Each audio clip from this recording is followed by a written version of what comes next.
आप सभी को नमस्कार। हमारे YouTube चैनल में एक बार फिर से आप सबका स्वागत है। आज हम बात करने वाले हैं करंट अफेयर्स पर। आप सब जानते हैं कि सोमवार को हमारा करंट अफेयर्स का सेशन होता है, तो प्रत्येक सोमवार को हम करंट अफेयर्स के लिए आप सबसे जुड़ते हैं।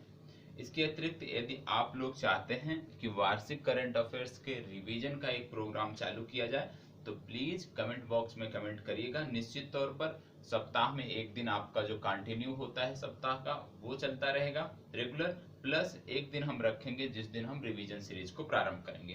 तो इसके लिए आपकी सहमति चाहिए, आपका सहयोग चाहिए। और मैं चाहता हूं कि जब करंट अफेयर्स सेशन हम प्रारंभ करें, जल्द से जल्द आप 1000 सब्सक्राइबर चैनल पर कराइए, जिससे लाइव सेशन हो सके करंट अफेयर्स का, हम आपके प्रश्नों को भी ले सकें और उसका भी जवाब वहीं पर दे सकें। तो इसमें आपकी भी जिम्मेदारी है कि आप जल्द से जल्द हमारे चैनल को एक बड़े प्लेटफॉर्म में परिवर्तित करने में, स्थापित करने में मदद करें। तो प्लीज ज्यादा से ज्यादा आप शेयर कर सकते हैं वीडियो को, तो शेयर किया करें अपने दोस्तों को और अपने परिवारजनों को। जो भी तैयारी से जुड़े हैं उनको आप इस चैनल को सब्सक्राइब कराएं। और ये जो करंट अफेयर्स होता है, ये वन लाइनर करंट अफेयर होता है, पीटी ओरिएंटेड होता है, फैक्ट होता है। तो ये सभी एक दिवसीय परीक्षाओं के लिए महत्वपूर्ण है, जहां समसामयिक घटनाक्रम पर प्रश्न पूछे जाते हैं। तो आज हम बात करने वाले हैं, सबसे पहले हम क्या बात करेंगे, सबसे पहले हम प्रारंभ करते हैं अपनी चर्चा एक योजना से। ये योजना है जीवन अमृत योजना। जीवन अमृत योजना। अब जीवन अमृत योजना है क्या, इसमें प्रश्न किस तरीके से बन सकते हैं, उन सभी के बारे में हम देखने वाले हैं। जीवन अमृत योजना के बारे में क्या प्रश्न बन सकता है, सबसे पहले यदि हम इसको देखें तो पूछा जा सकता है जीवन अमृत योजना किस राज्य सरकार की योजना है। ठीक है, तो किस राज्य सरकार की योजना है, तो हम जान लेते हैं ये एमपी की है, मध्य प्रदेश राज्य सरकार की योजना है। एक हमारा क्लियर हो गया। दूसरा प्रश्न यहाँ से क्या बन सकता है कि जो जीवन अमृत योजना है किस संदर्भ में बनाई गई है, किन चीजों को ध्यान में रख के बनाई गई है, किससे संदर्भित है। यदि इसकी बात किया जाए तो आपको पता है वर्तमान समय में कोविड-19 के चलते आप जानते हैं कि कोविड-19 संक्रमण दिन प्रतिदिन भारत में बढ़ रहा है, और जिसका इम्यून सिस्टम जिसको बोलते हैं, रोग प्रतिरोधक क्षमता जिस व्यक्ति की कम होती है, उसको यह ही नहीं, कोई भी वायरस, कोई भी संक्रमण बहुत जल्दी, बहुत शीघ्र अपने चपेट में ले लेता है।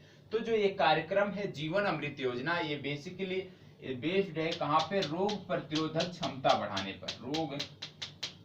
रोग प्रतिरोधक क्षमता, रोग प्रतिरोधक क्षमता बढ़ाने का एक योजना है, मध्य प्रदेश राज्य सरकार ने संचालित किया है, प्रारंभ किया है। इस योजना में और है क्या, इस योजना का टारगेट है कि 1 करोड़ गरीब आबादी, मध्य प्रदेश की 1 करोड़ गरीब आबादी को टारगेट करना है, और इस गरीब आबादी को इस जीवन अमृत योजना से जोड़ना है। अब जीवन अमृत योजना में है क्या, किन चीजों के बारे में है।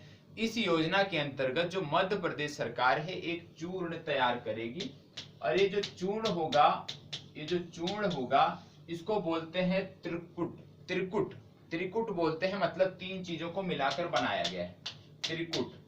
अब आपसे ये भी पूछा जा सकता है कि जीवन अमृत योजना, यदि ऐसे ना पूछा जाए, कथन में पूछा जा सकता है कि जीवन अमृत योजना एक त्रिकुट योजना है, एक चूर्ण की योजना है, जिसमें किन पदार्थों से या किन तत्वों से चूर्ण बनाया जाएगा उसके बारे में भी पूछा जा सकता है। तो इसमें कौन कौन से तत्व शामिल है, पहला पीपल होता है, ठीक है, दूसरा है काली मिर्च,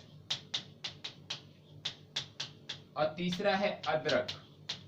मतलब जो जीवन अमृत योजना है ये रोग प्रतिरोधक क्षमता बढ़ाने के लिए है, मध्य प्रदेश राज्य सरकार ने प्रारंभ किया है। इसमें 1 करोड़ लोगों को एक प्रकार का चूर्ण उपलब्ध कराने की, उन तक उपलब्धता सुनिश्चित कराने का प्रयास मध्य प्रदेश राज्य सरकार करेगी, जिससे क्या है कि जो गरीब आबादी है उसकी भी रोग प्रतिरोधक क्षमता, इम्यून सिस्टम जो होता है वो बेहतर हो सके। और जो ये त्रिकुट है, ये पीपल, काली मिर्च और अदरक, इन सब के मिश्रण से, इन तीनों के मिश्रण से बनाया जाएगा। तो आपने समझ लिया कि जीवन अमृत योजना है क्या। अब आप जानते हैं कि एमपी में हालिया राजनीतिक घटनाक्रम हुए हैं, तो मुख्यमंत्री चेंज हो गए हैं। मुख्यमंत्री हैं शिवराज सिंह चौहान, और यहाँ के राज्यपाल जो हैं वो है लालजी टंडन। अब इसके अतिरिक्त यहाँ पे एक है जीवन शक्ति योजना। ये भी इसी से जुड़ता हुआ है। अभी हाल ही में प्रारंभ किया गया था जीवन शक्ति योजना। अब आपसे ये भी पूछा जा सकता है सबसे पहला प्रश्न कि जीवन शक्ति योजना किस राज्य सरकार की योजना है? मध्य प्रदेश की योजना है। मुख्यमंत्री कौन है? शिवराज सिंह चौहान। और लालजी टंडन यहाँ के राज्यपाल हैं। ये दो चीज आपको सबको याद ही होगा और होना भी चाहिए। और जीवन शक्ति योजना क्या है कि इसमें मध्य प्रदेश राज्य सरकार जो है महिलाओं को रोजगार दे रही है। कैसे महिलाओं को रोजगार दे रही है? कैसे? इनसे बोल रही है कि आप मास्क बनाइए अपने घर में, सरकार 11 रुपए में एक मास्क की खरीद करेगी। मतलब महिलाओं को एक प्रकार से देखा जाए रोजगार या आत्मनिर्भर इस कोविड-19 संक्रमण के दौर में महिलाओं को आत्मनिर्भर बनाने के लिए मध्य प्रदेश राज्य सरकार जीवन शक्ति नामक योजना चला रही है। इसमें महिलाओं से मास्क बनवा रही है और इस मास्क को 11 रुपए में खरीद कराएगी मध्य प्रदेश राज्य सरकार। तो ये दोनों आप योजनाओं के बारे में आपको पता होना चाहिए, जीवन अमृत योजना और जीवन शक्ति योजना। अब यदि मध्य प्रदेश के बारे में बात करें तो दो आप एक जानते हैं पेंगोलिन, ये भी कोविड-19 के चलते चर्चा में था। पहले कुछ दिन माना गया था कि पेंगोलिन जो है ये कोविड-19 जो वायरस होता है, इसका जो संक्रमण होता है जिसके कारण उसका वाहक है ये पेंगोलिन, उसको साथ लेकर चलता है। मतलब कोविड-19 संक्रमण जिस भी वायरस की वजह से होता है उसको साथ लेकर चलता है कौन? पेंगोलिन। और पेंगोलिन इसलिए चर्चा में था। तो पेंगोलिन के बारे में बता दें, भारत में पहली बार मध्य प्रदेश सरकार ने पेंगोलिन की गतिविधियों को, पेंगोलिन का क्योंकि शिकार बहुतायत मात्रा में हो रहा है तो इसकी गतिविधियों की निगरानी करने के लिए इसको रेडियो कॉलर पहनाया है। तो आपसे पूछा जा सकता है कि भारत में पहली बार पेंगोलिन को रेडियो कॉलर किस राज्य सरकार द्वारा पहनाया गया?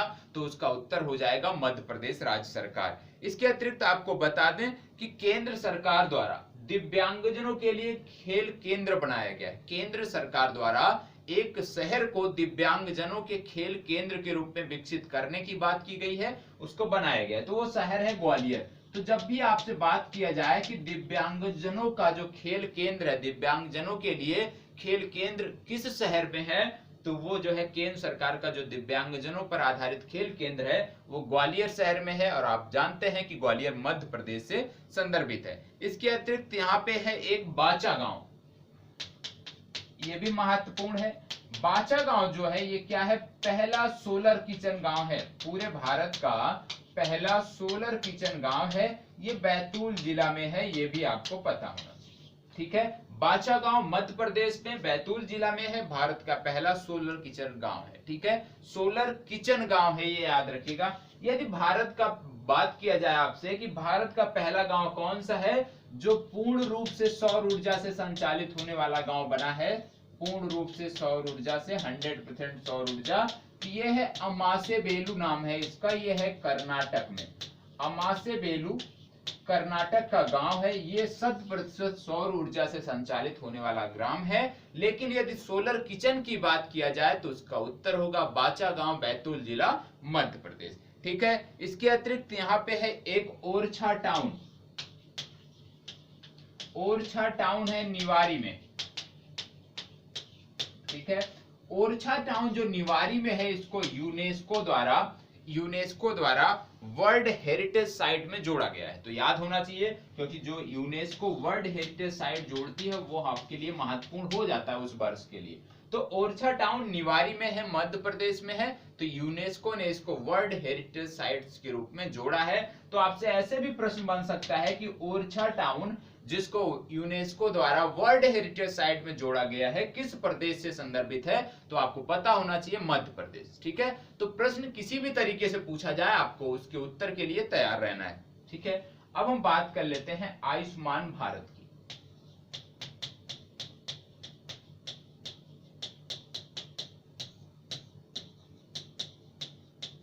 क्यों बात कर रहे हैं अभी हम बताएंगे। सबसे पहले बात आती है आयुष्मान भारत योजना प्रारंभ कहां से की गई थी। सबसे पहला प्रश्न यही बन सकता है कि प्रारंभ कहां की गई थी। तो सबसे पहले आपको बता दें इसका प्रारंभ हुआ था बीजापुर से। 14 अप्रैल को बीजापुर से इसका प्रारंभ हुआ था। बीजापुर कहां पे है? छत्तीसगढ़ में है। ठीक है, तो एक चीज क्लियर कि आयुष्मान भारत योजना बीजापुर से 14 अप्रैल को संचालित की गई थी, प्रारंभ की गई थी। ठीक है, अब बात आती है कि हमने इसकी चर्चा क्यों की, क्योंकि अभी हाल ही में आयुष्मान भारत दिवस मनाया गया। कब मनाया गया है? 30 अप्रैल को मनाया गया है। अब भाई योजना शुरू हुई थी 14 को, मनाया 30 को गया है। क्यों? क्योंकि जब पहली बार आयुष्मान भारत दिवस मनाया गया था तो वो 30 अप्रैल को मनाया गया था। उसी के बाद प्रत्येक वर्ष 30 अप्रैल को ही यह दिवस मनाया जाने लगा। ठीक है, अब इसमें क्या चीजें और आपको याद रखनी है। आप जानते हैं आयुष्मान भारत योजना की बात आती है तो एक शब्द आपने सुना होगा, आयुष। इसका एक मंत्रालय भी है। अब ये जो आयुष है इसमें हर शब्द के अलग अलग अर्थ हैं। A for Ayurveda, you for yoga and naturopathy, you for यूनानी, यस फॉर सिद्ध, यच फॉर होम्योपैथी। अब इन सब की चर्चा हम क्यों कर रहे हैं अभी आपको बताते हैं।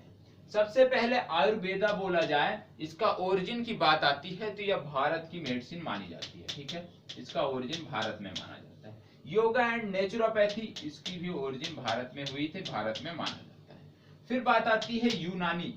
यूनानी मेडिसिन जो है इसकी ओरिजिन की बात आती है कि इसका ओरिजिन कहां पे है, तो इसका ओरिजिन है यूनान में, मतलब ग्रीस में। ठीक है, यूनान में बोल दीजिए आप, यूनान में इसका ओरिजिन है। अब ये महत्वपूर्ण है क्योंकि अभी हाल ही में वर्ल्ड यूनानी दिवस मनाया गया था। वर्ल्ड यूनानी जो दिवस मनाया गया था, क्यों मनाया गया था? क्यों मनाया गया था आपको पता होना चाहिए। कब मनाया गया था? 11 फरवरी को। अब 11 फरवरी को वर्ल्ड यूनानी दिवस मनाया जाता है। क्यों मनाया जाता है? क्योंकि इसी दिन हकीम अजमल खान का जन्म दिवस होता है। हकीम अजमल खान, और हकीम अजमल खान को मानते हैं कि इन्होंने ही यूनानी मेडिसिन का सूत्रपात किया। तो याद रखिएगा, हकीम अजमल खान के जन्म दिवस को वर्ल्ड यूनानी दिवस के रूप में मनाया जाता है। फिर बात आती है सिद्धा। ये कहाँ की मेडिसिन है? तो सिद्धा के बारे में बता दें कि ये तमिलनाडु राज्य जो हमारा है, तमिलनाडु राज्य की इसको मेडिसिन मानते हैं। ठीक है, फिर होम्योपैथी जर्मन की मेडिसिन मानी जाती है और वर्ल्ड होम्योपैथी दिवस भी मनाया जाता है। और जो वर्ल्ड होम्योपैथी दिवस मनाया जाता है 10 अप्रैल को मनाया जाता है। और यह किसके जन्म दिवस पर मनाया जाता है? तो इनका नाम है doctor Christian Friedrich Samuel, doctor Christian Friedrich Samuel Hahnemann. तो इनके जन्म दिवस पर यह मनाया जाता है। तो आपको इसलिए बताया कि कभी कभी प्रश्न पूछा जाता है कि जो यूनानी मेडिसिन है इसका ओरिजिन कहाँ है, किस देश से संदर्भित है, तो आपको पता होना चाहिए। आपसे पूछ ले कि सिद्धा कहाँ से संदर्भित है, तो वो आपको पता होना चाहिए। अब मैं आपसे प्रश्न कर रहा हूं, मैं इसको पहली बार नहीं बताया, बहुत बार बताया। अब एक मेडिसिन है जो लद्दाख से संदर्भित है। ठीक है, आपको बताना है उस मेडिसिन का नाम जिसका ओरिजिन माना जाता है कि लद्दाख रीजन में है, भारत के लद्दाख में या तिब्बत में। मान लीजिए तिब्बत या लद्दाख में किस मेडिसिन का ओरिजिन हुआ था, कौन सी ऐसी मेडिसिन है जो तिब्बत या लद्दाख से ओरिजिनेट मानी जाती है, तो आपको उसका नाम बताना है। हमने बहुत बार उसकी चर्चा किया है। यदि आप हमारे रेगुलर करंट अफेयर्स देखते हैं तो निश्चित रूप से आप नाम बता पाएंगे। तो आपका पहला ये होमवर्क है कि करंट अफेयर्स में जो है हमारे कमेंट बॉक्स में आपको बताना है कि कौन सी मेडिसिन है जिसकी ओरिजिन लद्दाख या तिब्बत से हुई है। ये चर्चा में थी, इसलिए यह आपके लिए महत्वपूर्ण है। ठीक है, और आपको क्या पता है कि हमारे आयुष मंत्री कौन है? तो हमारे आयुष मंत्री हैं श्रीपद यसो नायक, ये भी आपको पता होना चाहिए। ठीक है, अब एक दवा का नाम लिख रहा हूं हम, इसके बारे में आप बताइए।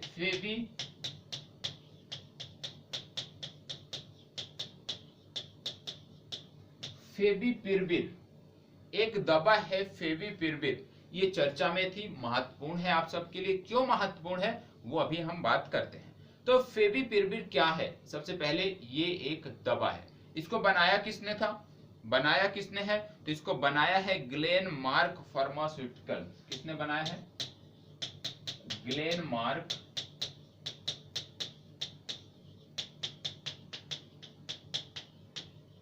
ग्लेनमार्क फार्मास्यूटिकल की एक दवा है, नाम है फेविपिराविर। अब ये महत्वपूर्ण क्यों है? ये जो दवा है ये वायरस के विरुद्ध कारगर होती है, मतलब ये पहले से ही बनी है, आज नई कोई नहीं है। ये जो दवा होती है ये वायरस के विरुद्ध कारगर होती है, ठीक है। अब वायरस के विरुद्ध यदि कारगर होती है तो वर्तमान में चर्चा क्यों है? क्योंकि केंद्र सरकार ने, भारत सरकार ने पहली बार कोविड-19 के मरीजों पर यदि किसी दवा के जो है उसके चेक करने के, परीक्षण की अनुमति दी है, तो पहली बार भारत सरकार द्वारा कोविड-19 के मरीजों पर जिस दवा के परीक्षण की अनुमति दी गई है वो है फेविपिराविर, और ये ग्लेनमार्क फार्मास्यूटिकल की एक दवा है, ठीक है। संक्रमण पर कार्य करती है, वायरस पर कार्य करती है, इसलिए इसका परीक्षण किया जाएगा। तो ये आपके लिए महत्वपूर्ण हो जाता है। अब इसी के बाद हम जो देख लेते हैं कुछ अन्य चीजों को, जैसे आप जानते हैं ट्रूनाट। ये ट्रूनाट है क्या? ये जो है ट्रूनाट, ये भी चर्चा में था कोविड-19 को लेकर, मैंने बताया भी है, यहाँ पे रिवीजन करना है। ट्रूनाट ये एक स्वदेशी टूल है, इसका प्रयोग टीबी के परीक्षण के लिए किया जाता था, लेकिन केंद्र सरकार ने, भारत के ICMR ने अनुमति दी थी कि अब कोविड-19 के परीक्षण भी इस पे किए जाएंगे, ठीक है। तो ट्रूनाट ये हो गया, टीबी से संबंधित हो गया। फिर बात आती है सांस कार्यक्रम। एक कार्यक्रम था भारत सरकार का, सांस कार्यक्रम। ये किससे संदर्भित है? पता होना चाहिए। ये जो सांस कार्यक्रम है ये संदर्भित है निमोनिया से निपटने में, मतलब भारत सरकार की निमोनिया से निपटने में जो मुहिम है उसको सांस कार्यक्रम के अंतर्गत चलाया जाता है, ये आपको पता होना चाहिए। फिर बात आती है, एक दवा की खोज की गई थी, नाम था फाजोलिसिस एंटीबायोटिक। क्या नाम था? फाजोलिसिस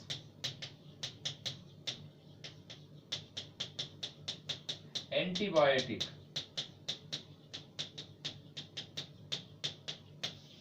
फाजोलिसिस एंटीबायोटिक क्या है? फाजोलिसिस एंटीबायोटिक जो है ये नई एंटीबायोटिक की खोज की गई थी। कहां पे की गई थी? मैक्सिको के जंगलों में।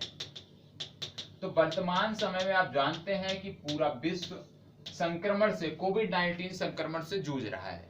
ऐसे में संभावना है कि जो एंटीबायोटिक हैं, जो दवाएं हैं, या मेडिकल क्षेत्र में जो भी शोध हुए हैं उनसे प्रश्न बनने की संभावनाएं हैं। आपसे ये नहीं पूछा जाएगा कि इस वेंटिलेटर को किसने बनाया, क्योंकि वेंटिलेटर बहुत सारे संस्थाओं ने बनाए हैं। तो कोविड-19 में ये उम्मीद मत करिएगा कि आपसे परीक्षा में वेंटिलेटर से प्रश्न आएगा, नहीं पूछा जाएगा। इन्हीं दवाओं से ही पूछा जाएगा। जैसे एड्स की किस दवा को दिया जाता था कोविड-19 के मरीजों को, वो पूछा जा सकता है। अब जैसे मैंने ट्रूनाट बताया था कि ट्रूनाट टीबी के परीक्षण का एक जो है स्वदेशी टूल है, इसको कोविड-19 पर भी प्रयोग किया जाएगा। तो इस तरीके से प्रश्न पूछा जाता है। आपको वेंटिलेटर वाले प्रश्न के लिए नहीं तैयार रहना है, वेंटिलेटर में मत परेशान होइए, वेंटिलेटर को रटने की जरूरत नहीं है, ठीक है। और ये जो रोबोट, विभिन्न रोबोट बनाए जा रहे हैं, इस पे मत परेशान होइए, क्योंकि रोबोट कोई एक नहीं बना है, बहुत सारे संस्थाओं ने, बहुत सारे IIT ने, बहुत सारे अस्पतालों ने बनाया है। तो रोबोट और वेंटिलेटर के चक्कर में मत पड़िए, इससे प्रश्न नहीं पूछे जाने हैं। आप सिर्फ एंटीबायोटिक दवाएं से संबंधित जो खोज हो रहे हैं, शोध हो रहे हैं, उस पर चर्चा करिए, उस पर अपना ध्यान केंद्रित करिए। निश्चित रूप से आपको प्रश्न आपकी परीक्षा में वहीं से देखने को मिलेंगे। जैसे अभी हाल ही में आप जानते हैं कि एक और दवा थी, इसका नाम था, मैंने बताया भी था, क्या था? दसाटिनिब।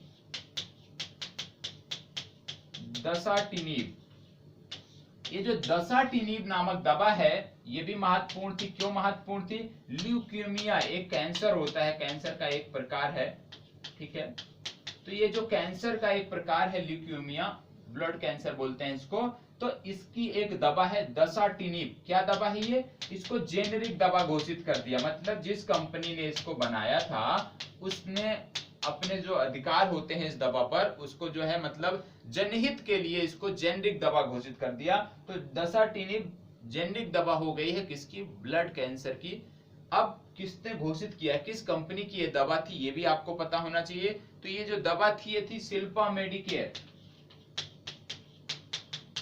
शिल्पा मेडिकेयर की ये दवा थी, ठीक है। ये आपको पता होना चाहिए। जब बात कैंसर की आ रही है तो आपको पता है कैंसर से वैश्विक स्तर पर और भारत के भी स्तर पर बहुत सारी मौतें, लाखों में मौतें होती हैं कैंसर के कारण। यदि हम बात करें कि कैंसर के कितने प्रकार हैं, तो सबसे पहले ब्रेस्ट कैंसर आता है, फिर ओरल कैंसर आता है, इसके बाद आ जाता है हमारा सर्वाइकल कैंसर,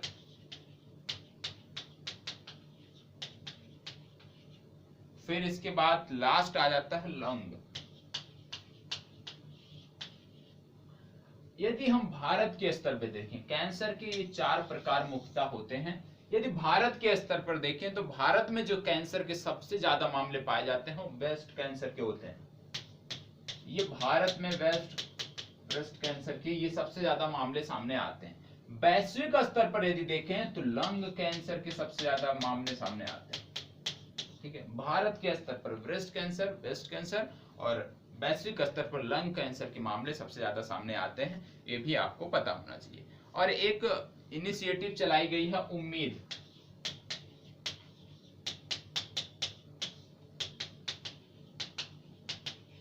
ये क्या है, किससे संदर्भित है? उम्मीद इनिशिएटिव किससे संदर्भित है, ये भी आपको पता होना चाहिए। तो जो उम्मीद इनिशिएटिव है ये आनुवांशिक बीमारियों से संबंधित है। तो याद रखिएगा, भारत सरकार का आनुवांशिक बीमारियों को कंट्रोल करने के लिए जो कार्यक्रम है, आनुवांशिक बीमारियों के इलाज के लिए जो कार्यक्रम है, वो उम्मीद इनिशिएटिव के अंतर्गत चलाया जा रहा है। तो मैं चाहता हूं क्या कि स्वास्थ्य से संबंधित जितनी चीजें मैं बताऊं, ठीक है, मेडिकल से संबंधित जितनी चीजें बताऊं, उसको यहीं पर एक जगह आप पॉइंट वाइज करके हमेशा, आज मैंने कुछ बताया, कल मैंने कुछ बताया, तो उसको एक ही जगह लिखने का प्रयास करें। इससे क्या होगा कि जब आप एक को पढ़ने जाएंगे, यदि मान लीजिए आज मैंने कुछ बताया, आप नोट करने जाते हैं, तो आप पहले का जो पढ़ा है वो एक जगह चीजें मिल जाएंगी, तो आप उसको भी देख सकते हैं। हो सकता है आज कैंसर के बारे में किसी दूसरी दवा, जेनेरिक दवा को, आज जैसे मैंने बात किया दसार्टिनिब की, हो सकता है आगे कोई दूसरी दवा, जेनेरिक दवा घोषित की जाए, कैंसर की तो कोई नई दवा इजाद की जाए, तो आप क्या करोगे, जब दूसरी दवा लिखने जाओगे तो वहां पहले वाले को कोरिलेट कर सकते हो कि भैया पहले दसार्टिनिब था, अब ये दूसरा आ गया है। तो इस तरह से चीजों को पढ़ने की, लिखने की, समझने की और नोट्स बनाने की आदत डालें। ठीक है, इसके अतिरिक्त अभी इसमें और कुछ है, जैसे आता है प्रोटोमानिड। ये क्या है? प्रोटोमानिड ये दवा है।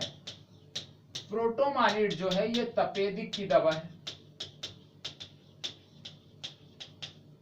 ठीक है, ये आपको पता होना चाहिए कि प्रोटोमानिड जो है किस बीमारी की दवा है, तपेदिक की दवा है। और आपको पता है कि भारत में अभी नए 6 रोग, टीबी के 2 नए टीके इजाद किए गए। कौन कौन से? एक है इम्यूवैक और दूसरा है वीपीएम।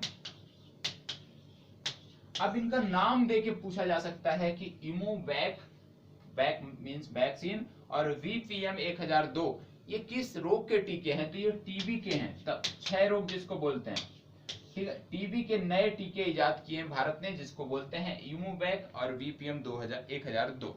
इसके अतिरिक्त आप जानते हैं डेंगवैक्सिया, डेंगू की एक नई दवा खोजी गई है, डेंगवैक्सिया बनाई गई है। ये जो डेंगवैक्सिया दवा है किसकी है? डेंगू की है। अब यहाँ पे एक प्रश्न और बनता है, बनाया किसने है? तो बनाया है सनोफी पास्चर। ठीक है, सनोफी पास्चर ने डेंगू की एक नई दवा डेंगवैक्सिया बनाई है। अब यहाँ से क्या प्रश्न हो सकता है? एक प्रश्न तो ये कि डेंगवैक्सिया किस रोग की दवा है, एक प्रश्न ये बन सकता है। दूसरा बन सकता है किस कंपनी ने बनाया? सनोफी पास्चर ने बनाया है। तीसरा बन सकता है कि भैया सनोफी पास्चर जो डेंगवैक्सिया नामक वैक्सीन का इजाद किया है, दवा बनाई है, किस देश की कंपनी है? तो ये फ्रांस की कंपनी है।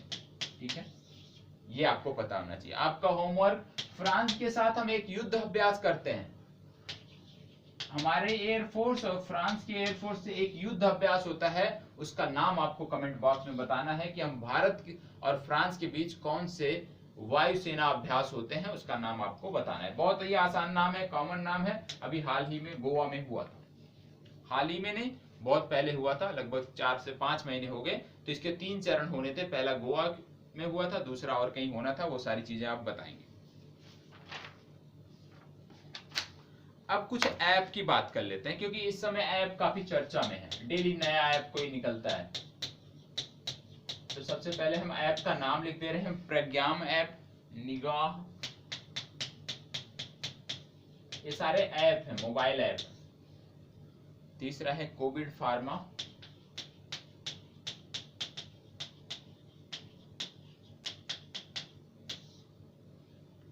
हम सफर colon, Humsafar app colon SOS, top parent,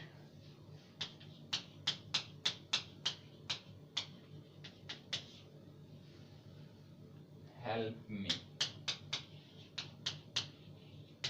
इतने ऐप इस समय चर्चा में हैं और कुछ पहले के भी हैं, तो ऐप से संबंधित प्रश्न पूछे जा सकते हैं। ठीक है, तो ऐप जितने भी मेरी नजरों में महत्वपूर्ण थे जो समसामयिक में चल रहे हैं उनका नाम हमने लिख लिया। जैसे है प्रज्ञाम, माँ है लास्ट में। प्रज्ञाम ऐप क्या है? तो प्रज्ञाम ऐप बहुत ही महत्वपूर्ण है, झारखंड राज्य सरकार ने लॉन्च किया है। झारखंड राज्य सरकार ने लॉन्च किया। क्यों? आवश्यक जो सेवाएं हैं, आवश्यक सेवाओं की डोर स्टेप डिलीवरी के लिए, आवश्यक सेवाओं की डोर स्टेप डिलीवरी के लिए झारखंड राज्य सरकार ने प्रज्ञाम ऐप लॉन्च किया है। ठीक है, और आप सबने पढ़ा होगा एक चीज, क्या कि झारखंड सरकार ने केंद्र सरकार से मांग किया था। क्या मांग किया था? कि भाई हमें अपने नागरिकों को निकालना है। कहां से? तमिलनाडु राज्य से, आंध्र प्रदेश राज्य से, अन्य राज्यों से निकालना है। अब हम निकालेंगे कैसे? क्योंकि हमारे पास बस सेवा नहीं है, हमारे पास परिवहन सेवा उतनी अच्छी नहीं है, तो हमें बहुत समय लग जाएगा। तो इन्होंने निवेदन किया था कि एक ट्रेन सेवा चालू किया जाए जिससे हम अपने नागरिकों को निकाल सकें। अब ये महत्वपूर्ण इसलिए है, क्यों महत्वपूर्ण है? क्योंकि भारत में जब पहली बार मजदूरों के लिए ट्रेन सेवा कोविड-19 के दौर में चालू की गई, तो आपसे पूछा जा सकता है कि किन दो शहरों के बीच चालू की गई? पहली कोविड-19 में के दौर में मजदूरों को निकालने के लिए जो पहली ट्रेन सेवा थी, किन दो शहरों के बीच चालू की गई थी, ये आपको बताना है। क्योंकि आप सबने पढ़ा समाचार पत्रों में कि एक ट्रेन चली, सबसे पहले यहां से यहां तक चली, तो कहां से कहां तक चली वो आप कमेंट बॉक्स में बताएंगे। नहीं आता है, सर्च करिए, ढूंढ के लिखिए और उसको नोट्स में लिखिएगा। और महत्वपूर्ण इसलिए हो जाता है क्योंकि ये जब नागरिक, जो झारखंड के नागरिक वापस आए, तो इसके स्वागत के लिए झारखंड में कौन खड़ा था? इनके सीएम खड़े थे, इनके मुख्यमंत्री खुद अपने मजदूरों के स्वागत में खड़े थे, इसलिए यह और भी महत्वपूर्ण हो जाता है, तो आपको वहां पे बताना है। फिर बात आती है निगाह ऐप क्या है? निगाह ऐप क्या है? निगाह ऐप है कि इसके माध्यम से जो जनता है वो नेताओं की शिकायत कर सकती है। जनता नेताओं की शिकायत कर सकती है, किस मामले में? धन बल के मामले में। यदि चुनाव में धन और बल का प्रयोग किया जा रहा है तो इस ऐप के माध्यम से जनता अपनी बात को रख सकती है प्रशासनिक अधिकारियों के समक्ष, मुख्यमंत्री के समक्ष। किसने चालू किया था इसको? आंध्र प्रदेश ने चालू किया था। ठीक है, आंध्र प्रदेश सरकार ने चालू किया था। फिर बात आती है Covid pharma app. Covid pharma app क्या है? कि जैसे आप जानते हैं कि कोविड-19 के इस भयंकर महामारी के दौर में क्या होता है कि लोग अपनी जानकारियां छुपाते हैं। मान लीजिए आपको खांसी जुकाम है, आपको लक्षण भी दिख रहे हैं, तो भी आप जाएंगे नहीं सामने जब तक कि आपकी हालत गंभीर ना हो जाए। तो लोग क्या करते हैं, खुद से ही सर्दी जुकाम खांसी होने पर दवा जाकर मेडिकल स्टोर से ले लेते हैं और कुछ दिनों के लिए मामला दब जाता है। तो आंध्र प्रदेश राज्य सरकार ने प्रयास किया कि जो लोग, ऐसे लोग जो जाके मेडिकल स्टोर से दवा ले लेते हैं, उनको ट्रैक किया जाए। जो खांसी जुकाम की दवा लेते हैं उनको ट्रैक किया जाए, उन पे नजर रखी जाए। उसके लिए Covid pharma app Andhra Pradesh सरकार ने लॉन्च किया था। ठीक है, तो कोविड फार्मा क्यों हुआ था समझ गए। हम सफर ऐप है भैया, डोर स्टेप डीजल के लिए है। किसके लिए है? यदि आपको डीजल चाहिए अपने घर पे, हम सफर ऐप डाउनलोड करिए। ठीक है, कॉलन SOS, कॉलन SOS क्या है? तमिलनाडु राज्य सरकार का ऐप है। तमिलनाडु राज्य सरकार की पुलिस द्वारा इसको लॉन्च किया गया, मतलब तमिल पुलिस का ऐप है।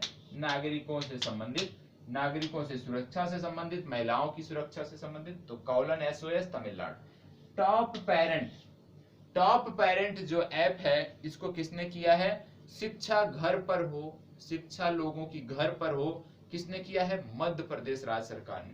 तो याद रखिएगा, टॉप पेरेंट जो ऐप है मध्य प्रदेश राज्य सरकार द्वारा है, बच्चों की शिक्षा घर पर हो उसके लिए। फिर आता है help me app. Help me app है हरियाणा राज्य सरकार का।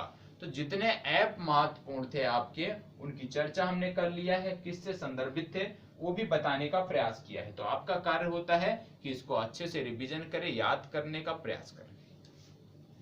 ठीक है, अब पुरस्कारों की बात कर लेते हैं। कुछ प्रमुख पुरस्कारों की बात कर लेते हैं, महत्वपूर्ण है। जैसे अभी हाल ही में यूनेस्को द्वारा एक पुरस्कार दिया जाता है, इसको बोलते हैं Guillermo canoe world press. Guillermo canoe world press freedom.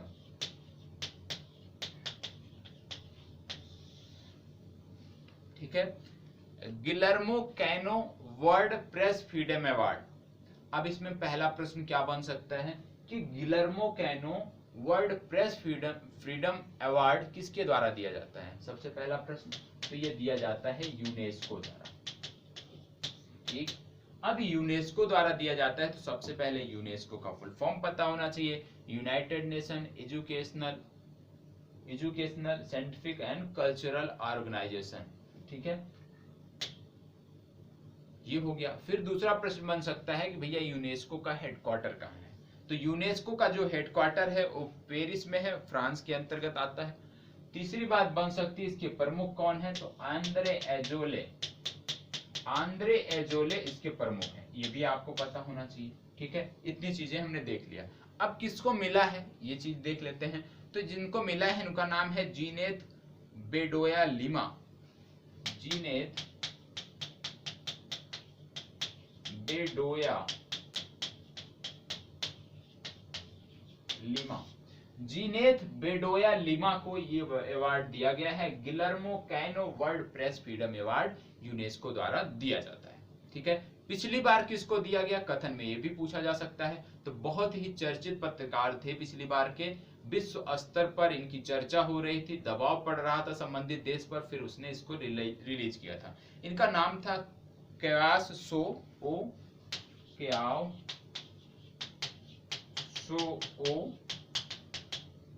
दूसरा नाम था वालोन। क्याओसो और वालोन ये कहाँ के थे? ये म्यांमार के पत्रकार थे और इनको जेल में डाल दिया गया था। ठीक है, क्योंकि इन्होंने पत्रकारिता कर विवाद को दिखाया था, रोहिंग्या विवाद और संबंधित चीजों के बारे में लिखा था, तो इनको जेल में डाल दिया गया था। जब अंतरराष्ट्रीय दबाव पड़ा तो इनको रिलीज किया गया और उसी वर्ष इनको Guillermo canoe world press freedom award दिया गया था। तो याद रखिएगा पिछले वर्ष किसको दिया गया है ये भी पूछा जा सकता है। ठीक है, अब बात आती है जीनेत बेडोया लिमा, ये है कहाँ की? जीनेत बेडोया लिमा ये है कोलंबिया की। आप जानते हैं कोलंबिया क्या है? दक्षिण अमेरिका का देश। इसकी राजधानी है बोगोटा। ठीक है, ये भी आपको पता होना चाहिए। यदि करेंसी की बात आए तो करेंसी भी पता होना चाहिए कि इसकी करेंसी क्या है। तो इसकी करेंसी है पेसो। पेसो यहाँ की करेंसी, दक्षिण अमेरिका का देश है, पेसो यहाँ की करेंसी। ठीक है, ये इतनी जानकारी आपको इस प्रश्न से होनी चाहिए। ठीक है, अब दक्षिण अमेरिका में यदि और कुछ जानना चाहते हैं तो आप जान सकते हैं वहां की घास भूमियों के बारे में, कि दक्षिण अफ्रीका में कौन सी घास भूमियां सबसे ज्यादा पाई जाती है। तो सबसे ज्यादा की बात करें तो सबसे ज्यादा यहाँ पे पाया जाता है लानोस, और इस रीजन विशेष में, इस कोलंबिया वाले रीजन विशेष में जो घास भूमि पाई जाती है वो सवाना और लानोस दोनों पाई जाती है, ये भी आपको पता होना चाहिए। ठीक है, अब बात कर लेते हैं जीआई टैग। बहुत दिनों बाद इस वर्ष में दूसरी बार जीआई टैग दिया गया। इससे पहले एक बार दिया गया है वर्ष 2020 में, ये सेकेंड टाइम जीआई टैग दिया गया है। ठीक है, अब किसको दिया गया है? सबसे पहला आता है चक हाओ काला चावल। चक हाओ काला चावल है, इसको मिला है जीआई टैग। ठीक है, अब बात आती है चक हाओ काला चावल है कहाँ का। जैसे आपसे प्रश्न में पूछा जाए कि भाई चक हाओ काले चावल को जीआई टैग दिया गया है, किस राज्य विशेष से संदर्भित है? तो सबसे पहले इसका राज्य पता होना चाहिए, मणिपुर। और जैसे ही मणिपुर में गए तुरंत राज्यपाल और मुख्यमंत्री एन बीरेन सिंह और नजमा हेपतुल्ला, ठीक है। मणिपुर की राजधानी क्या है? इम्फाल, ये भी आपको पता होना चाहिए। मणिपुर, नजमा हेपतुल्ला, एन बीरेन सिंह, ये सारी चीजें हो गई। अब मणिपुर में आप जानते हैं एक त्योहार होता है संगई त्योहार, संगई त्योहार, ये आपको पता होना चाहिए, ठीक है। संगई त्योहार के बाद मणिपुर में है लोकटक झील, ये आपको पता होना चाहिए। जो हम देखें पूर्वोत्तर भारत की सबसे बड़ी झील है लोकटक झील, और लोकटक झील में ही ये कौन सा? किबुल लामझाओ, किबुल लामझाओ राष्ट्रीय उद्यान, भारत का एकमात्र तैरता हुआ राष्ट्रीय उद्यान है। कौन सा? किबुल लामझाओ राष्ट्रीय उद्यान। कहां पर है? लोकटक झील में है। लोकटक झील कहां पर है? मणिपुर में है। कौन सा त्योहार मनाया जाता है? संगई त्योहार मनाया जाता है। और इस झील, इस राष्ट्रीय उद्यान में एक विशेष हिरण की प्रजाति को संरक्षित किया जाता है, वो है संगई हिरण। तो आपसे ये भी पूछा जा सकता है कि संगई हिरण की प्रजाति को कहां पर संरक्षित किया जा रहा है? तो मणिपुर के किबुल लामझाओ राष्ट्रीय उद्यान में इसको संरक्षित किया जा रहा है, ठीक है। ये आपको पता होना चाहिए। इसके बाद यदि हम देखें, दूसरा जो हमारा मिला है, किसको मिला है? दूसरा मिला है टेराकोटा। पहला जीआई टैग मिला चक हाव काला चावल, मणिपुर का है। दूसरा है टेराकोटा, एक टेराकोटा को जीआई टैग मिला है, ठीक है। और टेराकोटा के बाद आता है कदलाई मितई। क्या है? कदलाई मितई। तो तीन चीजों को जीआई टैग मिला था कि इनको काला चावल मणिपुर का हो गया, चकहाव, ठीक है। फिर टेराकोटा को दिया गया, और जो टेराकोटा है ये गोरखपुर का है। कहाँ का है? गोरखपुर का। गोरखपुर कहाँ पे है? उत्तर प्रदेश में है। माननीय जो यहाँ पे मुख्यमंत्री हैं माननीय योगी आदित्यनाथ जी, वो पहले गोरखपुर से ही सांसद हुआ करते थे, ठीक है। तो गोरखपुर से है। और गोरखपुर में आपको क्या जानना है कि 2G एथेनॉल प्लांट स्थापित किया गया। कहां और किया गया भारत में? दूसरा है पानीपत। तो पानीपत और गोरखपुर में 2G एथेनॉल प्लांट स्थापित किया गया है, ये भी आपको पता होना चाहिए। किस राज्य में है वो भी आपने देख लिया। गोरखपुर में एक चिड़ियाघर भी बन रहा है, और ये जो चिड़ियाघर है ये शहीद अशफाक उल्लाह खां, अशफाक उल्लाह खां के नाम पर बन रहा है, ठीक है। गोरखपुर में जो चिड़ियाघर बन रहा है वो बन रहा है अशफाक उल्लाह खां के नाम पे। गोरखपुर की एक महिला है, नाम है सामिया नसीम। क्या नाम है?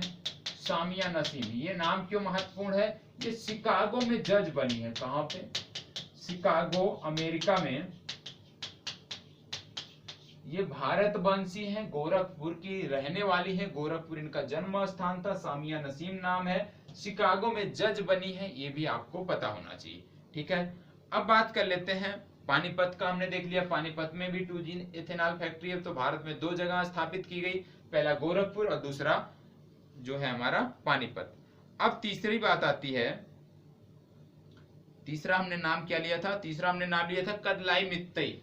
और जो कदलाई मित्तई है ये गुड़ और मूंगफली से बनती एक मिठाई है, ठीक है। गुड़ और मूंगफली के मिश्रण से बनने वाली एक मिठाई है। कहां की है? तमिलनाडु की है। तमिलनाडु राज्य की एक मिठाई है। तमिलनाडु राज्य में है कोविलपट्टी।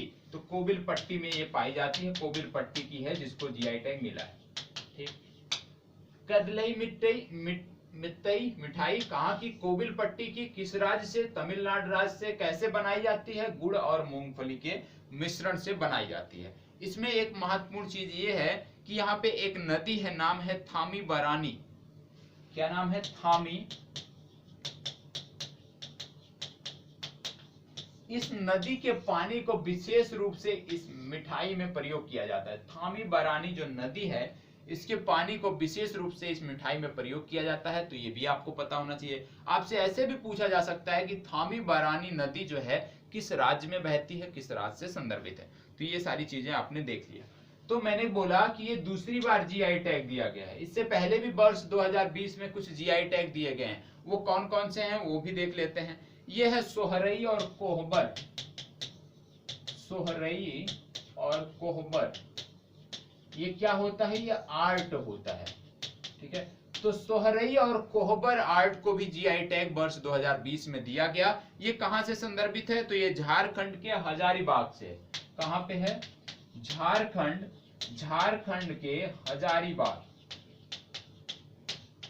ठीक है, सोहरई और कोहबर आर्ट झारखंड के हजारीबाग से संदर्भित है, इसको भी जीआई टैग दिया गया है। और एक और है खोला मिर्च। खोला मिर्च ये कहां का है? ये गोवा का था। तो याद रखिएगा, वर्ष 2020 में अभी तक टोटल 5 जीआई टैग दिए गए हैं। कौन कौन से? खोला मिर्च गोवा, सोहरई और कोहबर आर्ट झारखंड हजारीबाग। इसके अतिरिक्त हमने देखा चकहाव, काला चावल मणिपुर, टेराकोटा गोरखपुर, और जो कदलाई मित्तई जो मिठाई देखा हमने तमिलनाडु के कोबिलपट्टी से। तो जीआई टैग जो भी थे संपूर्ण में देख लिया गया है, बता दिया गया है आपको। अब जीआई टैग में इस वर्ष में कुछ छूटा नहीं है, फिर आगे होगा तो आगे हम चर्चा करेंगे। ठीक है, अब हम बात कर लेते हैं आतंकी संगठनों के बारे में। कुछ आतंकी संगठन चर्चा में रहे हैं, उनकी बात करेंगे। जैसे अभी हाल ही में हिजबुल्लाह को आतंकी संगठन घोषित किया गया है। हिजबुल्लाह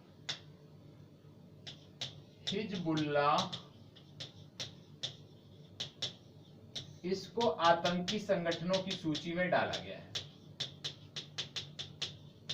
ठीक है, तो हिजबुल्लाह आतंकी संगठन की सूची में डाला गया है। ये जो संगठन है ये दक्षिणी लेबनान प्रांत है। इजराइल मैप देखेंगे तो इजराइल का पड़ोसी देश है लेबनान।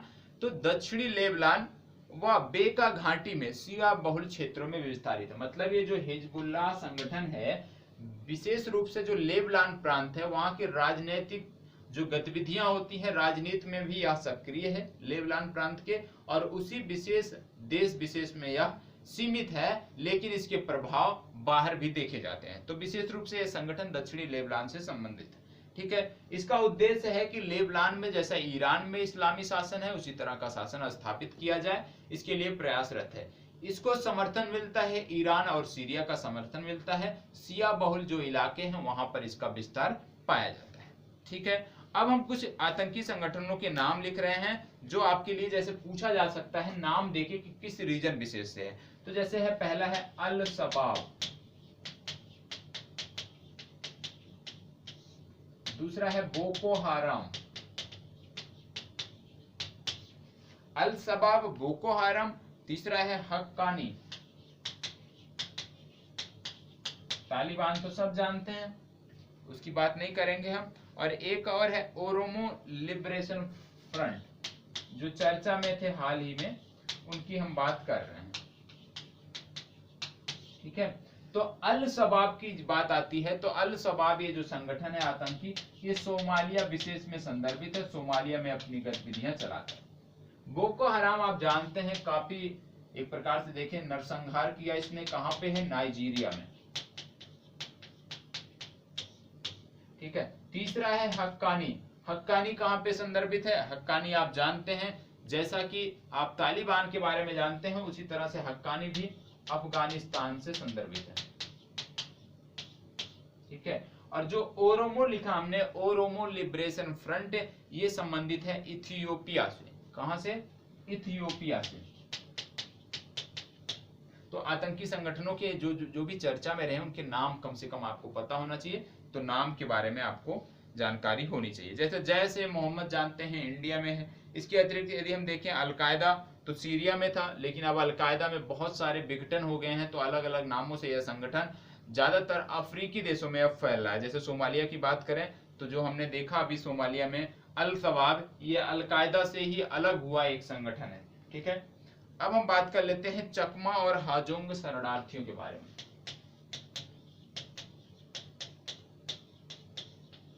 क्यों चर्चा में है? क्योंकि केंद्र सरकार ने जो राहत पैकेज की घोषणा की है, कोविड-19 राहत पैकेज की जो घोषणा की है, उसमें चकमा और हाजोंग इन दो शरणार्थियों को, इन दो जनजातीय समूहों को, शरणार्थी समूहों को शामिल नहीं किया गया है। और ये जिस क्षेत्र विशेष में रहते हैं वहां से मांग उठ रही है कि कोविड-19 के जो राहत पैकेज हैं उसमें इनको भी जगह दी जाए, चकमा और हाजोंग को। अब बात क्या आती है कि पूछा क्या जा सकता है आपसे परीक्षा में, चकमा और हाजोंग सबसे पहला प्रश्न किस राज्य में है वर्तमान समय में, तो वर्तमान समय में ये अरुणाचल प्रदेश में है। ठीक, दूसरा प्रश्न क्या बन सकता है कि चकमा और हाजोंग जो शरणार्थी हैं क्या ये सिर्फ भारत में ही है या विश्व में और कहीं देखे जा सकते हैं, यदि देखे जाते हैं तो कहां देखे जाते हैं, तो आपको बता दूं ये म्यांमार में देखे जाते हैं, बांग्लादेश में देखे जाते हैं। ठीक है, मतलब हमारे दो पड़ोसी देशों म्यांमार और बांग्लादेश में भी चकमा और हाजोंग शरणार्थी देखे जा सकते हैं। तीसरा प्रश्न क्या है कि ये जो चकमा और हाजोंग है इनका धर्म क्या है, क्योंकि आप जानते हैं कि दक्षिण भारत को जो हमारा नागरिकता संशोधन विधेयक अधिनियम बना है उससे दूर रखा गया, सॉरी दक्षिण भारत मैंने कह दिया, पूर्वोत्तर भारत को उससे दूर रखा गया। मतलब ये जो चकमा और हाजोंग शरणार्थी हैं इन पर नागरिकता जो नया अधिनियम बनाया गया है, संशोधित अधिनियम जो बनाया गया है उससे इस पर कोई फर्क, इन शरणार्थियों पर कोई फर्क नहीं पड़ने वाला है, क्योंकि नॉर्थ ईस्ट को हमारे गृह मंत्रालय ने उससे अलग रखा है।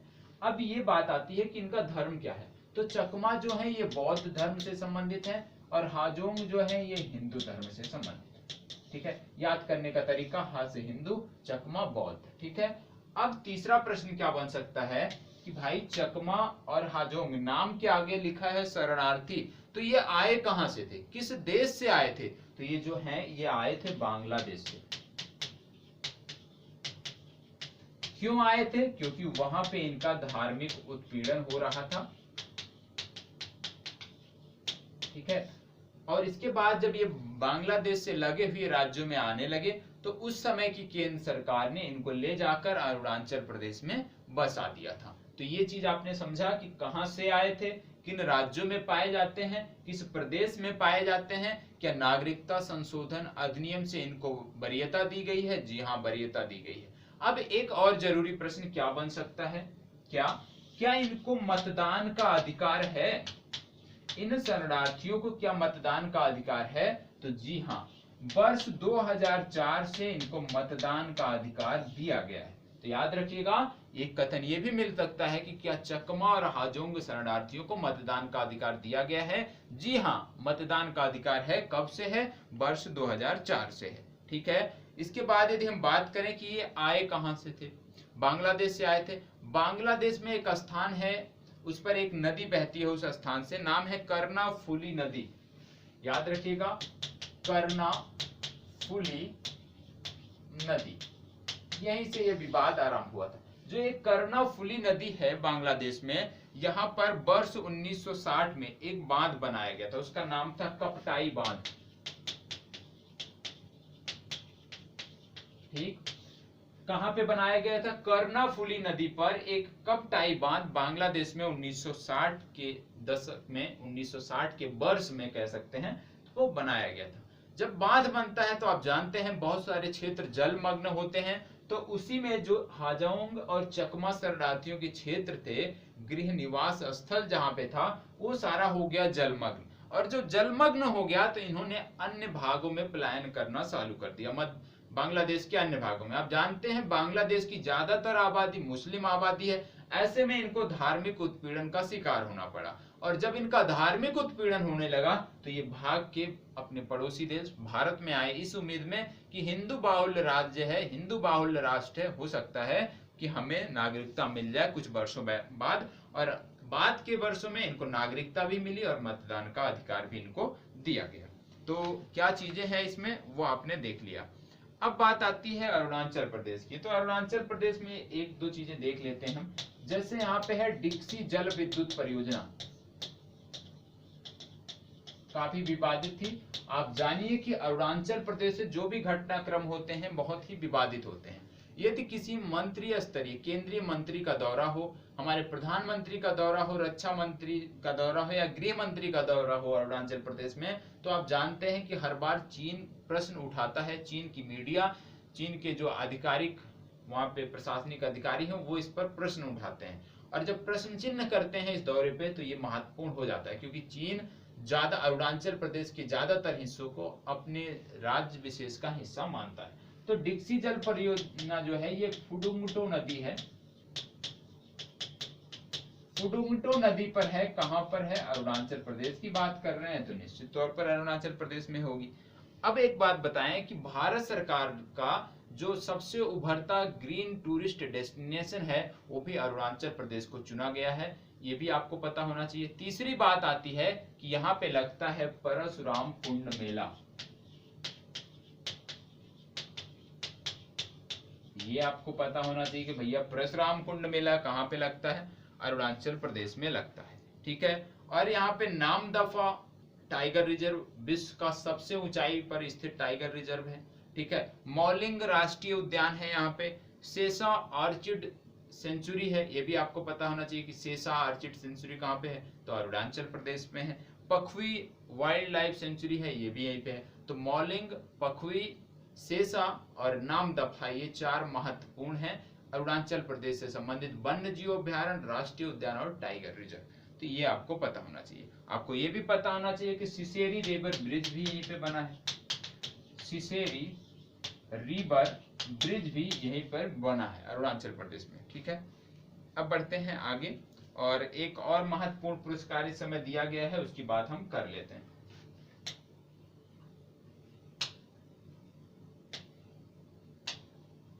ठीक है, तो जो और दूसरा हमारा महत्वपूर्ण पुरस्कार दिया गया है ये है order of rising sun.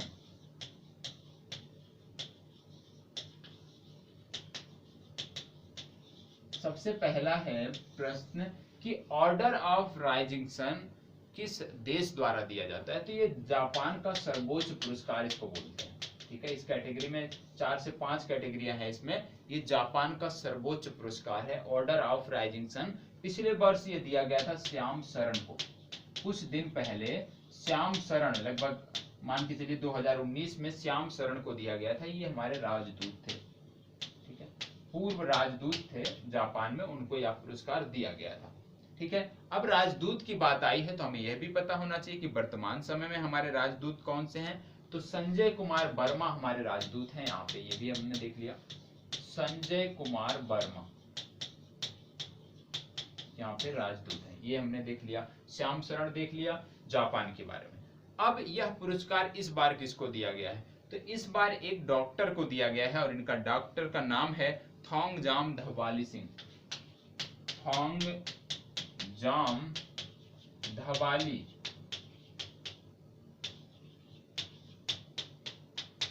थोंगजाम Dhawali Singh एक डॉक्टर हैं, कहाँ के हैं? मणिपुर के, ठीक है। तो मणिपुर के एक डॉक्टर हैं, डॉक्टर थोंगजाम धवाली सिंह, इनको पुरस्कार दिया है जापान ने, सर्वोच्च पुरस्कार ऑर्डर ऑफ राइजिंग सन दिया है, ठीक है। इतनी चीजें हमने देख लिया। अब जापान के बारे में पिछले दिनों हमसे एक गलती हुई थी। क्या गलती हुई थी? मैंने बताया था आपको मिनीमाता के बारे में। मिनीमाता शहर है, मिनीमाता कन्वेंशन भी हुआ था, ठीक है। तो इसके बारे में मैंने बताया था, मरकरी से संबंधित समझौता हुआ था। मैंने बोला था गलती से इसका द्वीप बता दिया था गलत। तो ये जो है क्यूशू द्वीप पर स्थित है। आप जानते हैं होकाइडो, होन्शु, शिकोको और क्यूशू, तो ये क्यूशू द्वीप पर स्थित है। ये मैंने नहीं बताया था, क्यूशू के अतिरिक्त कुछ दूसरा बता दिया था, तो इसको संशोधित कर लीजिएगा, ठीक है। गलतियां हो जाती हैं वर्बली। तो मिनीमाता द्वीप जो है ये मिनीमाता शहर क्यूशू द्वीप पर स्थित है, ठीक है। अब हम बात कर लेते हैं जापान के बारे में और सारी चीजें। सबसे पहले जापान की राजधानी है टोक्यो, मुद्रा है जापानी येन और यहाँ के प्रधानमंत्री हैं शिंजो अबे। एक संगठन है क्वाड बोलते हैं, 4 देशों का संगठन है, ऑस्ट्रेलिया, अमेरिका, जापान। अभी इससे प्रश्न एक पूछा गया था, भारत। तो क्वाड 4 देशों का संगठन है, ऑस्ट्रेलिया, अमेरिका, जापान और भारत, ये आपको पता होना चाहिए। दूसरी बात आपको पता होना चाहिए कि भारत और जापान के बीच जो 2 सैन्य अभ्यास होते हैं, ठीक है, कौन कौन से? एक है शिन यू मैत्री और दूसरा है धर्म गार्डियन सहयोग काइजिन। देख लीजिए पहले, एक है सहयोग काइजिन, तटरक्षक का होता है, ठीक है। दूसरा ये जो है तटरक्षक का होता है, भारत और जापान के तटरक्षक बलों का है। दूसरा है धर्म गार्डियन, अभी हाल ही में ये हुआ था मिजोरम में। तो धर्म गार्डियन और सहयोग काइजिन, ये दो प्रमुख सैन्य अभ्यास हैं जो भारत और जापान की सेनाओं के बीच होते हैं। आपको एक चीज और बता दूं कि जापान और भारत मिलकर श्रीलंका का एक बंदरगाह है जिसके ईस्ट टर्मिनल को ले लिया है लीज पर। ईस्ट टर्मिनल को विकसित कर रहे हैं किसके? कोलंबो पोर्ट जो है, कोलंबो पोर्ट का जो ईस्ट टर्मिनल है इसको विकसित कर रहे हैं भारत और जापान मिलकर। ये आपको पता होना चाहिए कि श्रीलंका के किस पोर्ट को भारत और जापान मिलकर विकसित कर रहे हैं। तो कोलंबो पोर्ट जो है उसका ईस्ट टर्मिनल जो है वो भारत और जापान के संयुक्त प्रयासों से विकसित किया जा रहा है।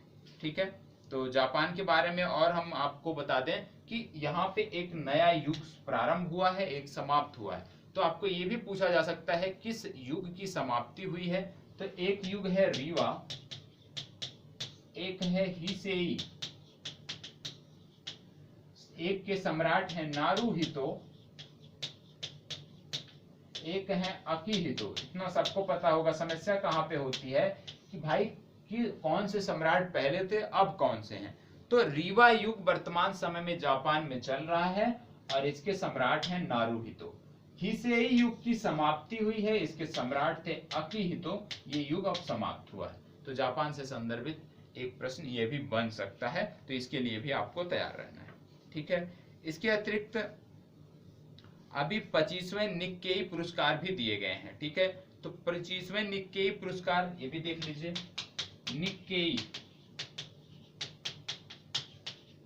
निक्केई पुरस्कार दिए गए हैं, किसको मिला है? ये मिला है डॉक्टर थप्पिल प्रदीप।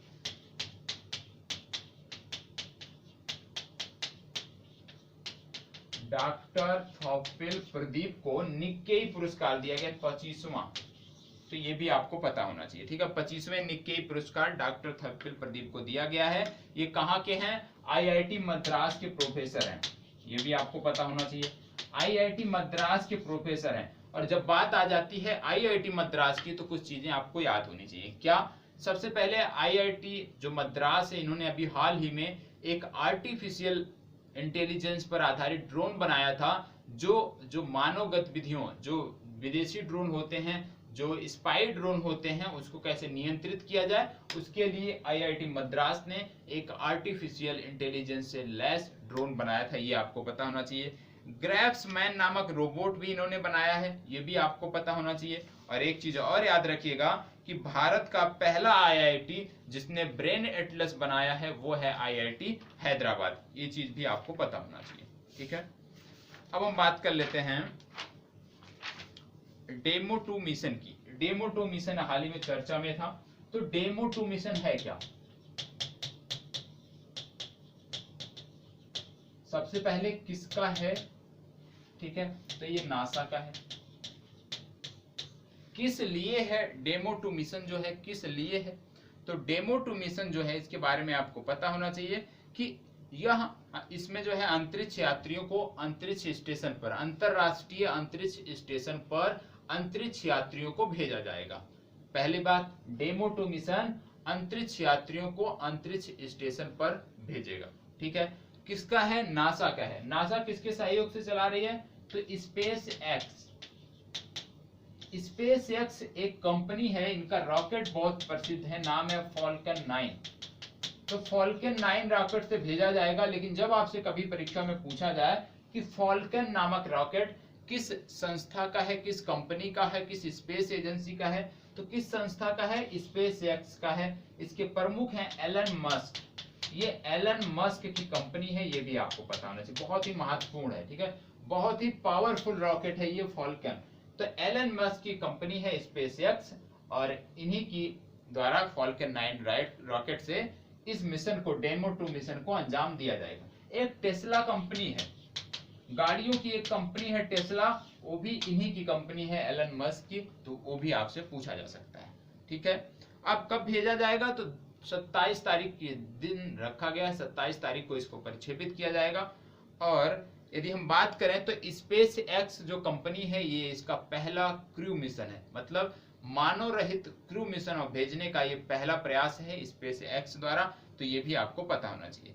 कौन से स्पेस यात्री जाएंगे इसमें, तो एक का नाम है बेहन, केन और हर्ले। ये नाम नहीं पूछा जाएगा, उतना महत्वपूर्ण नहीं है। किसका मिशन है, किस रॉकेट से प्रक्षेपित किया जाएगा, ये पूछा जा सकता है, तो इसके लिए आपको तैयार रखना है। ठीक है। और यदि हम बात करें कि डेमो 1 मिशन के बारे में, तो डेमो 1 मिशन जो है स्पेस एक्स की पहली उड़ान थी, इसमें मानव नहीं भेजा गया था। तो पहली उड़ान जो है इन्होंने ट्रायल किया था और अब दूसरा मानव को भेज रहे हैं।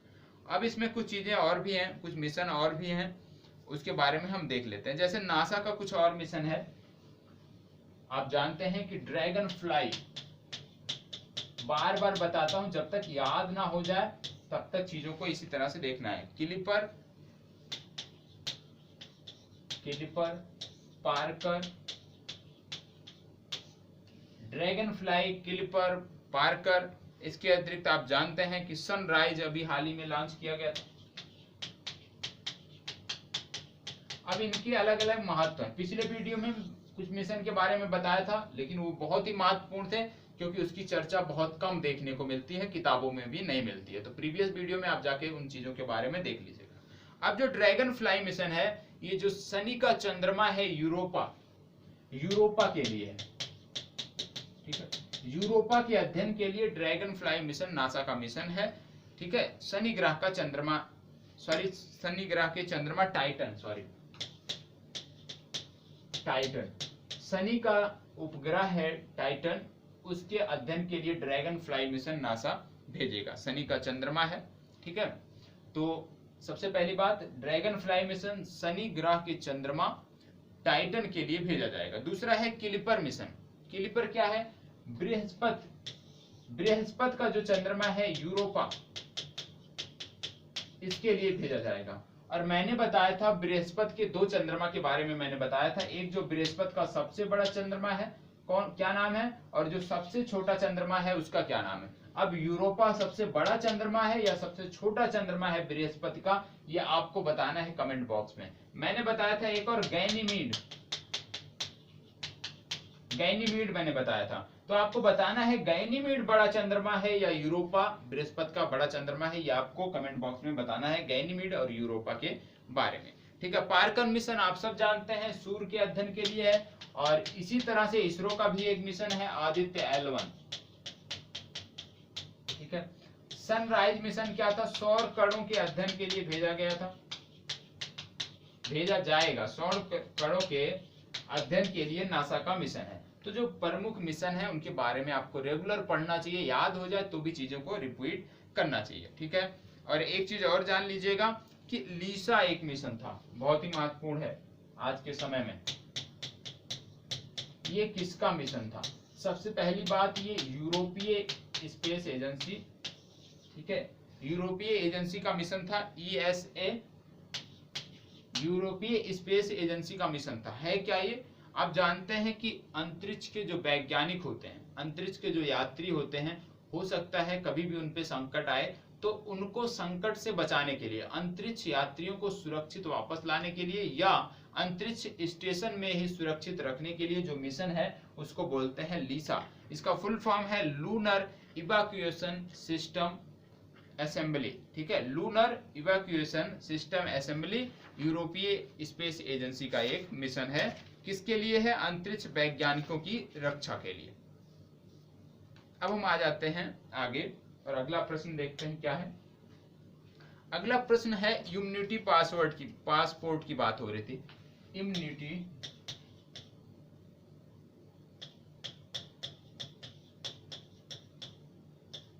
पासपोर्ट, ये क्या होता है, इम्यूनिटी पासपोर्ट क्या होता है। मतलब आप जानते हैं कोविड-19 की वजह से समस्त गतिविधियां रुक गई। ठीक है, मूवमेंट एक प्रकार से रुक गया है। और जब आप जानते हैं कि अर्थव्यवस्था को गति देनी है, पुनः अर्थव्यवस्था को गतिशील बनाना है, तो मूवमेंट आवश्यक है। ऐसे में क्या है कि विभिन्न देश मिलकर ये बात कर रहे थे कि क्यों ना हम इम्यूनिटी पासपोर्ट की बात करें, जिससे व्यक्ति को एक सर्टिफिकेट मिल जाए कि इस व्यक्ति विशेष में जो कोविड-19 से संक्रमित से ठीक हुआ है उसमें प्रॉपर मात्रा में यदि हम देखें तो उसकी क्षमता विकसित हो गई है, मतलब कोविड-19 से लड़ने में उसकी क्षमता विकसित हो गई है, उसमें प्रॉपर मात्रा में एंटीबॉडीज विकसित हो गए हैं, इसका एक सर्टिफिकेट दिया जाए जिससे वह आगे मूवमेंट कर सके और वैश्विक गतिविधियां इस क्रम में प्रारंभ हो सके। इसलिए यह था कि इम्यूनिटी पासपोर्ट क्या होता है, लेकिन WHO ने इसको बंद कर दिया, मना कर दिया कि ये जो है मुहिम जो है ये अच्छी नहीं है। ठीक है, तो WHO ने इसको मना कर दिया। तो सबसे पहले समझना था इम्यूनिटी पासपोर्ट जो है इसका उद्देश्य क्या है क्या, तो आपने समझ लिया। आप जानते हैं कि इसके माध्यम से एक प्रकार से देखें रिस्क फ्री सर्टिफिकेट की संकल्पना लाई गई थी, तो रिस्क फ्री सर्टिफिकेट दिया जाता है, लेकिन WHO ने इसको मना कर दिया। ठीक है, अब WHO ने इसको मना किया है, चेताया है। आप जानते हैं WHO का हेडक्वार्टर है जेनेवा, स्विट्जरलैंड में। ठीक है, जेनेवा स्विट्जरलैंड में है। और WHO के जो प्रमुख है उनका नाम है टेड्रोस अधानो।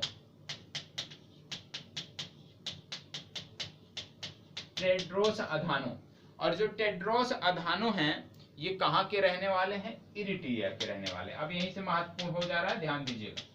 कहाँ के रहने वाले हैं? इरिट्रिया के रहने वाले हैं। और आप जानते हैं इरिट्रिया का अपने पड़ोसी देश से सीमा विवाद था। किससे? इथियोपिया से। इथियोपिया से इनका, जैसे भारत पाकिस्तान का है उसी तरह से इरिट्रिया का इथियोपिया से सीमा विवाद था। अब सॉल्व हो चुका है, और जब सॉल्व हुआ तो जिस व्यक्ति ने इसको सॉल्व किया, जिस व्यक्ति ने इसका निराकरण किया, इसका हल निकाला, उसको नोबेल पीस प्राइज मिला है इस बार। नाम है अबे अहमद। ठीक है, उनको मिला है नोबेल पीस प्राइज।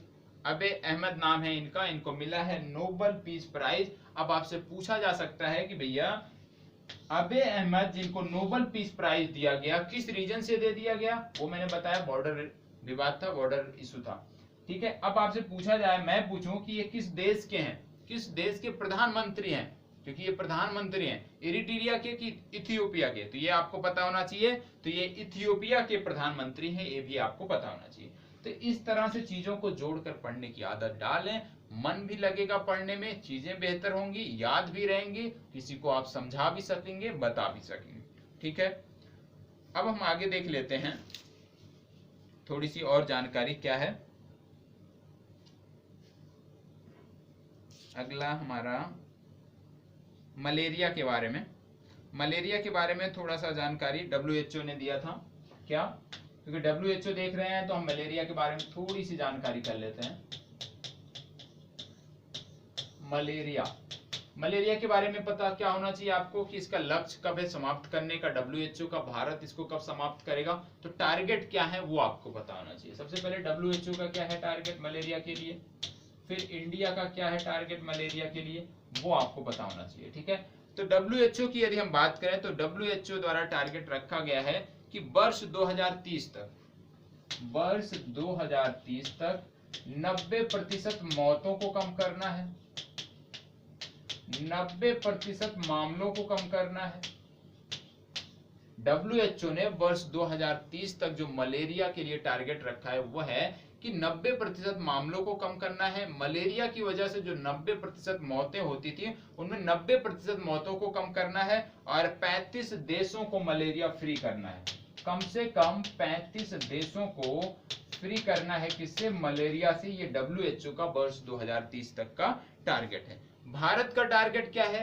भारत का टारगेट भी है 2030। क्या टारगेट है? 2 चरण में है टारगेट। अब भारत के भी टारगेट आपको पता होना चाहिए। तो भारत का टारगेट है कि 2027 तक जो मलेरिया के ट्रांसमिशन होते थे, जो फैलाव होते थे, उसको रोकना है, और 2030 तक मलेरिया को जड़ से समाप्त कर देना है। 2027 तक प्रसार रोकना है, मतलब इसके फैलाव को रोकना है, और 2030 तक समाप्त कर देना है। ये आपको पता होना चाहिए। ठीक है, अब आपको एक चीज और पता होना चाहिए कि अभी हाल ही में पासपोर्ट इंडेक्स आया था, तो पासपोर्ट इंडेक्स के बारे में थोड़ी सी जानकारी आपको होनी चाहिए। जैसे आप जानते हैं हेनले पासपोर्ट इंडेक्स आया था, जापान पहले स्थान पे था। पहले स्थान पे साथ रहने के साथ साथ जापान को क्या सुविधा मिल रही थी कि जापान के नागरिक जो है वो 191 देशों में वीजा फ्री यात्रा कर सकते हैं। मतलब जापानी व्यक्ति 191 देशों में जा सकता है, वीजा की जरूरत नहीं। हेनले पासपोर्ट इंडेक्स में भारत का स्थान क्या था? 85वां था। और 85वां स्थान के साथ भारत के जो नागरिक हैं वो 58 देशों में वीजा फ्री यात्रा कर सकते हैं। ठीक है, ये आपको पता होना चाहिए। फिर अभी हाल ही में आया ग्लोबल पासपोर्ट इंडेक्स। हेनले के बाद आ गया global passport index. Global passport index में यूएई को टॉप पर रखा गया। ठीक है, तो याद रखिएगा, हेनले में जापान टॉप पे है, यूएई टॉप पे है ग्लोबल पासपोर्ट इंडेक्स में। और ग्लोबल पासपोर्ट इंडेक्स में भारत की रैंक थी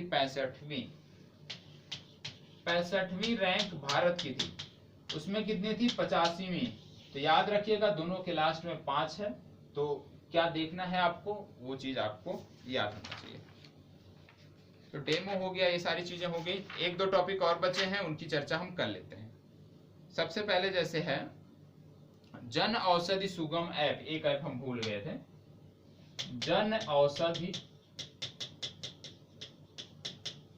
सुगम ऐप, ये है क्या? तो जन औषधि जो सुगम ऐप है, ये प्रधानमंत्री जन औषधि केंद्र का पता लगाने के लिए है। आप जानते हैं कि प्रधानमंत्री जन औषधि केंद्र पर सस्ती दवाइयां मिलती हैं, जेनेरिक दवाइयां मिलती हैं, सस्ते दामों पर मिलती हैं। तो आपके नजदीकी जो हमारा प्रधानमंत्री जन औषधि केंद्र है, उसकी जानकारी के लिए आप जन औषधि सुगम ऐप को अपने मोबाइल में इंस्टॉल कर सकते हैं। दूसरी बात है कि इसको बनाया किसने है? तो इसको बनाया है bureau of pharma PSU of India. Bureau of pharma PSU, bureau of pharma PSU of India ने बनाया है। बात आती है कि किस मंत्रालय के अंतर्गत आता है? तो ये आता है रसायन एवं उर्वरक, ये चीज महत्वपूर्ण है, रसायन एवं उर्वरक मंत्रालय। जिसने इस ऐप को बनाया है वो रसायन एवं उर्वरक मंत्रालय के अंतर्गत आता है। और वर्तमान समय में इसके मंत्री कौन है, ये भी आपको पता होना चाहिए। तो जैसे आपने आयुष मंत्री के बारे में देखा था कि कौन है, उसी तरह से इसके मंत्री के बारे में पता होना चाहिए। तो डीवी सदानंद गौड़ा इसके मुख्यमंत्री हैं, ये सॉरी इसके मंत्री है, कैबिनेट मंत्री है। कौन? डीवी सदानंद गौड़ा। ये हमारे रसायन एवं उर्वरक मंत्री हैं, इसके बारे में आपको पता होना चाहिए। अब जैसे हम बात करें प्रधानमंत्री जन आरोग्य योजना की, तो प्रधानमंत्री जन आरोग्य योजना 2018 में प्रारंभ की गई थी। 23 दिसंबर 2018 को प्रारंभ की गई थी। इसका लक्ष्य था कि 1300 बीमारियों को कवर करना है, ये चीज आपको पता होना चाहिए। ठीक है, और इसके बारे में बहुत ज्यादा प्रधानमंत्री जन आरोग्य योजना के बारे में 1300 बीमारियों को कवर करना था।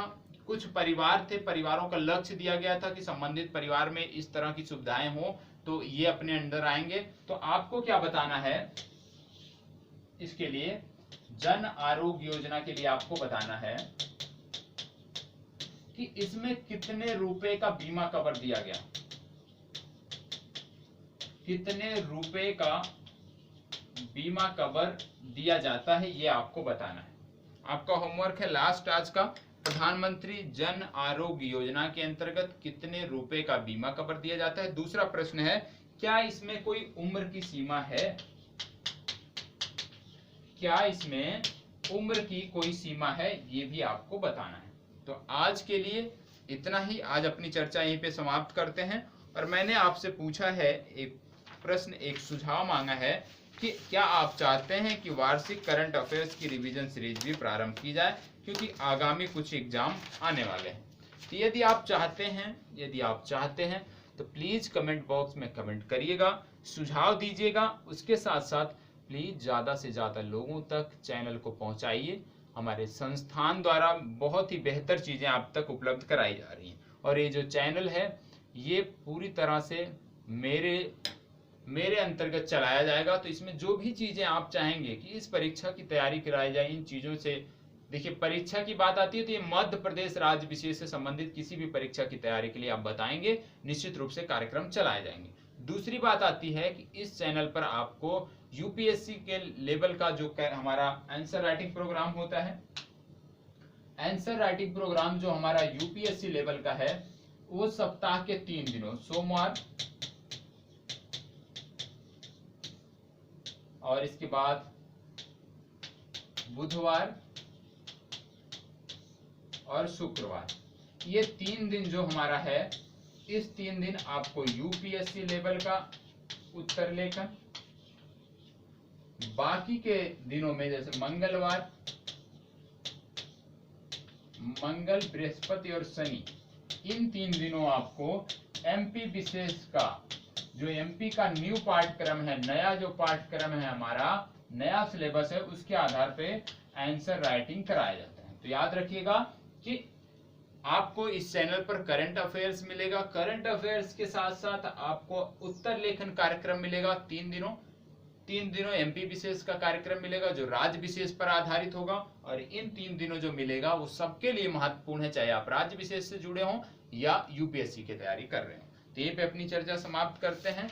आप सभी का बहुत बहुत आभार हमारे यूट्यूब चैनल से जुड़ने के लिए, और प्लीज एक उम्मीद करता हूं आप सबसे, एक रिक्वेस्ट करता हूं आप सबसे कि ज्यादा से ज्यादा प्लीज चैनल को शेयर करें, जिसे जल्द से जल्द एक बड़े प्लेटफॉर्म के रूप में विस्तारित किया जा सके। तो यहीं पे अपनी चर्चा समाप्त करते हैं। धन्यवाद।